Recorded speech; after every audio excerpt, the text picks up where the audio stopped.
Good morning, students. Hope all of you are doing good. Now, in this video, we'll discuss the constants used in SQL Server. Now, op open the SQL Server.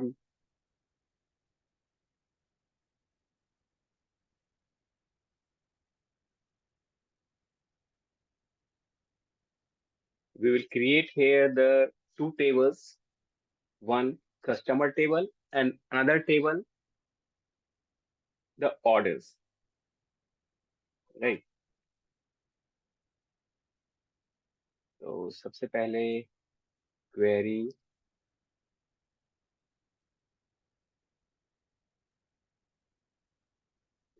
use use database name, that is the CMAS I have created. Now use table, right? तो हमने customer table create करना है, तो create table, table name customer,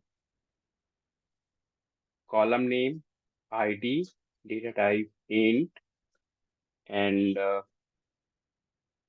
constants here primary की।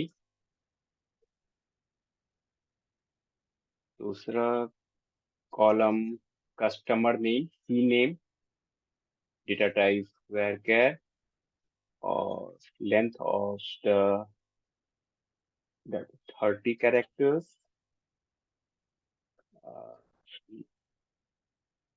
not null,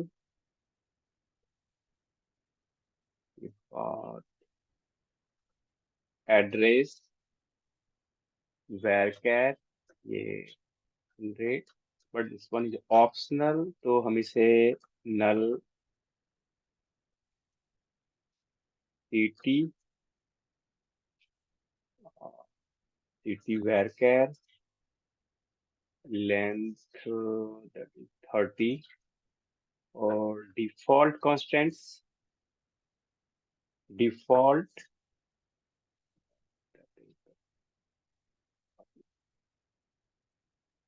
के बाद हमने primary की नॉट नल, नल के बाद हम लेंगे ईमेल कॉन्स्टेंट, ईमेल जो कि यूनिक होगा, तो इसके लिए varchar length of the thing that is 55 और ये हमने यूनिक रखना है।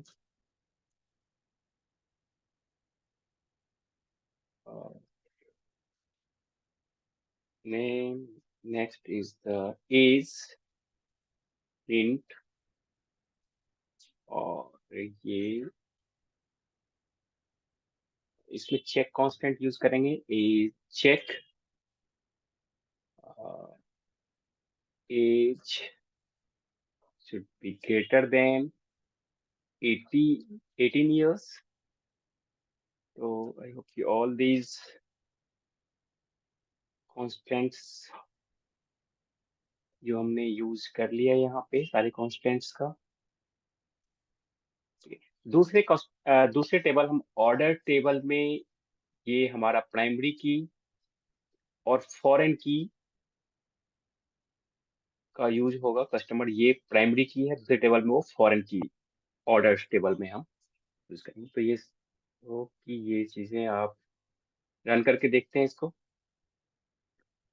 तो हमने और इसको टेबल को चेक कैसे करेंगे देखेंगे, स्ट्रक्चर sp अंडरस्कोर हेल्प और टेबल नेम है कस्टमर, राइट? तो हमने कस्टमर का टेबल और हमने यहाँ पे प्राइमरी की, not null, null, default constants, unique और चेक कांस्टेंट का यूज किया हमने। इसके बाद हम कस्टमर टेबल में कैसे फॉरेन की हमने यहाँ पे यूज करना है इसको। तो फॉरेन की को ऐड करने के लिए हमने यहाँ पे टेबल क्रिएट कर लेते हैं। पहले क्रिएट टेबल, टेबल का नेम होगा ऑर्डर्स ऑर्डर टेबल, और ऑर्डर टेबल में इसमें भी हमने आईडी प्राइमरी की है, sorry ID int, data type int, constants primary की, ऑर्डर आईडी, और ऑर्डर के बाद हमने यहाँ पे कस्टमर आईडी को यहाँ पे हमने क्या करना है, टी आईडी, ये भी इंटीजर होगा, और हमने इसको फॉरेन की बनाने के लिए हमें लिखना पड़ता है रेफरेंसेस, रेफरेंसेस, रेफरेंसेस किस टेबल का, references refer refer references references, और रेफरेंसेस में टेबल का नाम है, तो टेबल हमने लिया है कस्टमर टेबल, तो लिखेंगे यहाँ पे कस्टमर, कस्टमर टेबल का कौन सा कॉलम है, तो कस्टमर टेबल का हमने वहां पे लिया आईडी। तो इस तरह से ऑर्डर,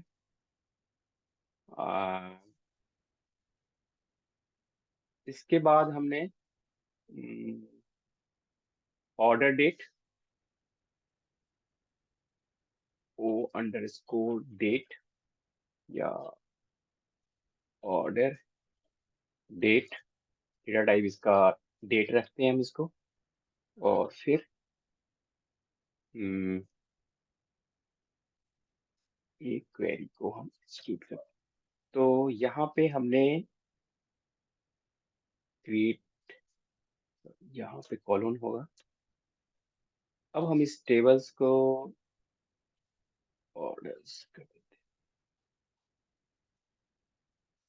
क्रिएट टेबल। अब देख कैसे हमने, अब ये देख सकते हैं आप, इसका स्ट्रक्चर देखेंगे हम, एस पी अंडरस्कोर हेल्प और ऑर्डर्स।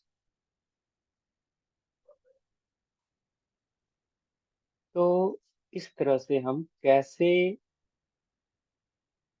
प्राइमरी की और फॉरेन की का कंसेप्ट आपको समझ में आया होगा, कि पहले टेबल में जो हमने कस्टमर का आईडी है, उस टेबल्स हमने ऑर्डर टेबल में ये यहाँ पे ये फॉरेन की का काम कर रहे हैं।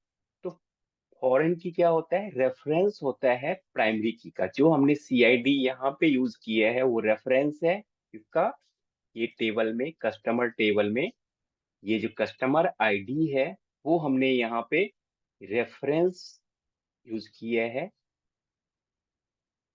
ऑर्डर्स टेबल में। आई होप कि ये आपको समझ में आया होगा प्राइमरी की और फॉरेन की का कंसेप्ट। तो thanks for watching the video.